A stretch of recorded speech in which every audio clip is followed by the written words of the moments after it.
Conning County 911. Where's your emergency? I've been in an accident. And Oh, okay. What's the address? What's your location? I'm on 15. I don't know where I am. Okay. Do you see anything around you? A business or? No. I'm in the... Okay. Are you on the highway? Yes, ma'am. I just got on 15, and I am... You're on Highway 15? Honey, where am I at? I'm on 15, and I'm in a lot of pain now. Okay. I'm getting an ambulance on the way. I need to know your location. Is there someone there that can help you find your location? I'm just on 15. You don't see a street sign for anything else anywhere? No, ma'am. A house Oh, or I'm in a field. You're in a field? Uh-huh. Okay. And were you by yourself or is someone else there? Another car pulled in front of me.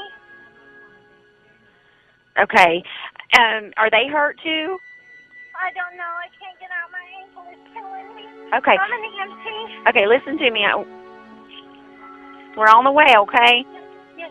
Okay, just stay calm. Is someone there with you? There's somebody that was in a big truck that stopped. Okay, can they come and sit with you? We've already received numerous calls. We're on our way. Okay. What kind of car are you in, Abby? I'm in a Chevy Cobalt 2-door. Okay. Okay, just stay on the phone with me. We'll be on the way. Okay. No. Okay, I just can't get out of my car. Okay, just sit still. You don't need to move. Okay. Or My nose is bleeding. Okay, just stay calm. Okay. Is this Abby from National? Yes, ma'am. Hey, it's Heather. Hey, Heather. Hey, just stay on the phone with me, okay? Okay. We're getting you help on the way. I'm just hurting a lot. I'm sorry. I know.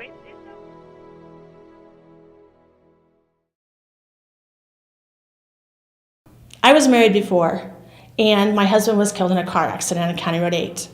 Gary was the first officer on the scene.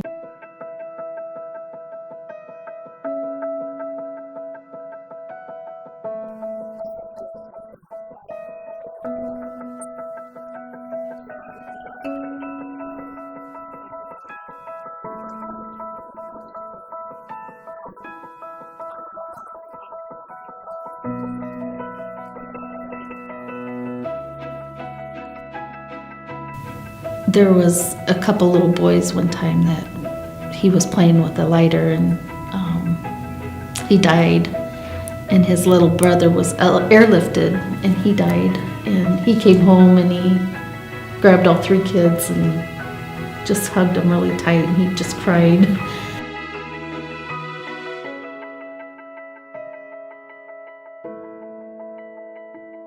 And it does weigh on them.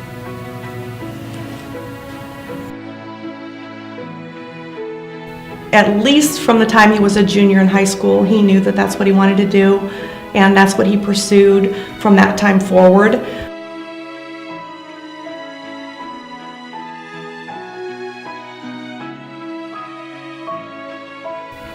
My husband is so honest and so full of integrity, and so enthusiastic and compassionate about his work. And every person that he encounters, every case that he gets called to is important to him. Having people, pray more for him. I know when I was younger, it's kind of ironic. I married a firefighter, but every time I would hear a siren, I'd always pray for those working.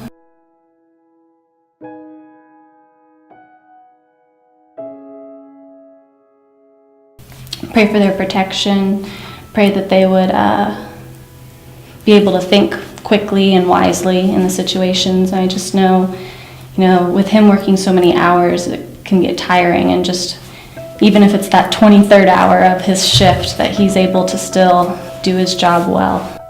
There was one time he called me early on, we might have still been dating, so I just wanted to let you know I'm okay. okay, what happened? Well, they went to a fire and he was trapped for a short time in the house.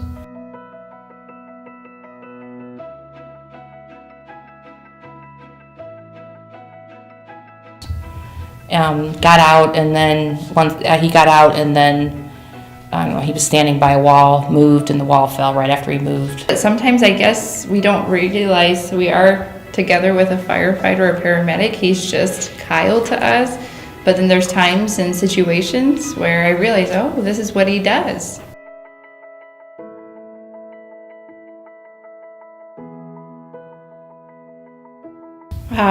Kyle is a very compassionate, he's a caring person that loves to help others. Hence, this is a reason why he's doing what he's doing. It's just in his blood, it's just what he knows. Some of the things that we've grown accustomed to over the years is my husband has to be ready to go at a moment's notice. So a lot of times we go separately to church or to family functions so that if his pager goes off, he goes and we stay.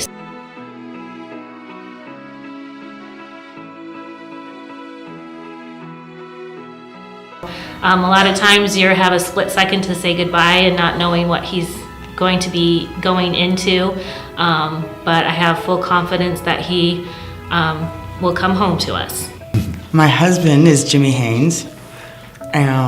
He is a firefighter EMT, and he's been doing it technically since he was 12 years old because he started as a cadet or a junior firefighter in Pennsylvania. My wife, Heather Haynes, with the Bristol Mounted Police Unit. She's been doing it since 2008, I believe. It's interesting as well. Can be stressful, worrisome. With being a police officer, you really never know the situation you're going to get into. So I tend to worry a little bit more than normal, I think. I started being in the fire department March or April of 1965, just before the Palm Sunday tornado, and I retired December 31st, 1995. Back in those days, our communications was very skimpy because we didn't have the interdepartment communications that we used to have, that we have today. Well, we had what we called a fire bar. Somebody called the fire number, which was 848-444-4455, and it rang in 21 houses. And it rang until you picked it up. First person picked it up, said Bristol Fire Department, and then they would tell us what we needed. Then that person would stay on the line, repeat the message, and then everybody would go up to the station. And then all of we at that time carried our gear with us in our cars and our trucks. If you had to go past the fire, you just stopped at the fire and hoped your trucks would get there. He tries to find a good result. He does not want to be perceived as someone with quotas for tickets to ride. He would rather find a positive solution than force a negative consequence onto someone that he's dealing with. And I'm really proud of him for those reasons.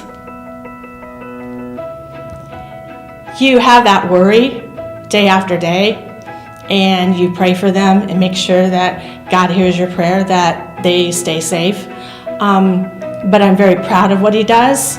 He gets involved with kids in the neighborhood and in the town. His integrity, he wears that badge with pride. Sometimes though, I wish he could put that aside, but it's hard when you become a police officer and you can't just put it aside. It's just nice to know that there's people out there that volunteer, that they give their time and to help others. I mean, I think that helps calm people down, and that just makes me proud of him. We have kind of an unspoken rule. Since by the time he's come home, I'm already at work, so it's closer to, I don't know, 36, 40 hours before we see each other. If I don't hear from him every 10 hours, I'll text him, "Are you still there?" just to make sure. But that's kind of my main thing. For the most part, I try not to think about what he might be coming in contact with on the job. I'm a little scared sometimes when he's going on calls, because how he's a firefighter, I don't want him catching on fire or anything. Yeah, I'm super proud of him.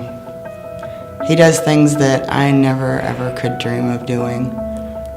Puts himself in situations that I wouldn't be able to do what he does. I mean, it's not physically or emotionally possible for me to do what he does, and he does it, and he relates to people so well.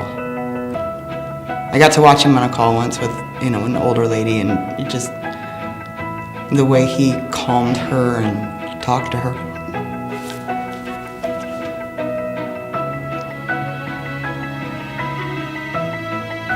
He's dedicated to his job, and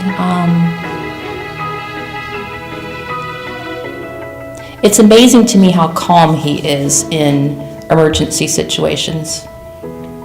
He doesn't get rattled. Well, I remember the blizzard of 1978. He was gone for hours and hours, and I would get home either making a big pot of vegetable soup, muffins, and they come by what was that little truck called? That was our grass fire rig, it was a four-wheel drive. And pick up some food, and they take it down to the station, so I did my part. And I look back on that and I'm like, my goodness. A couple years ago, Andrew was hired with the City of Goshen as a firefighter, and we were gathering at the Board of Works for his swearing in, and I noticed that the fire chief was getting around his brass, his badges, his numbers and things that he would wear in his uniforms, and the number was 84. And that is my husband's police unit number. So that was just like a God moment. That was just, really? Out of all the numbers that there are, and 30 years later, Andrew's assigned a unit number that his dad had been given previously. So it was just really, really wonderful feeling for all of us. There was times that I had thought about leaving, quitting. I've seen some pretty horrific things, and since I've been doing this here, and it almost drove me to stop doing it. But then I realized people need help, so I worked through that, and I'm still right here. While we're on the scene or the call, you just kind of gotta push that emotion aside and work through it and do your job. Time for breakdown is when we're done with that call, and then there's certain help that we can get if we need it. We like to debrief when we're done and talk about it, which helps. You don't understand why they happen the way they do. So, but like I said, you just process that when you're done. You still get choked up when you're there helping, but you kind of let it be and do your job, and then when you're all said and done, then that's when it's time to let go. No, he has pulled me over before with lights and siren. Yeah, serious. And he comes up to the car and he just wants to give me a kiss or say, "I love you." So yeah, there is a funny side to Gary. There really is. Oh, Gary, you're just incredible. And I thank you so much for all your love that you show, not just to me and my boys, but to the whole community of Middlebury. And I love you for that. Thanks. We are in a unique situation with the horses where we draw people in, whereas most officers kind of tend to make people more standoffish. Nobody's going to ask an officer if they can pet their car, but we have people swarming us and kids swarming us all the time. I gotta go. All right. Bye, be careful, love you. There he goes. There he goes.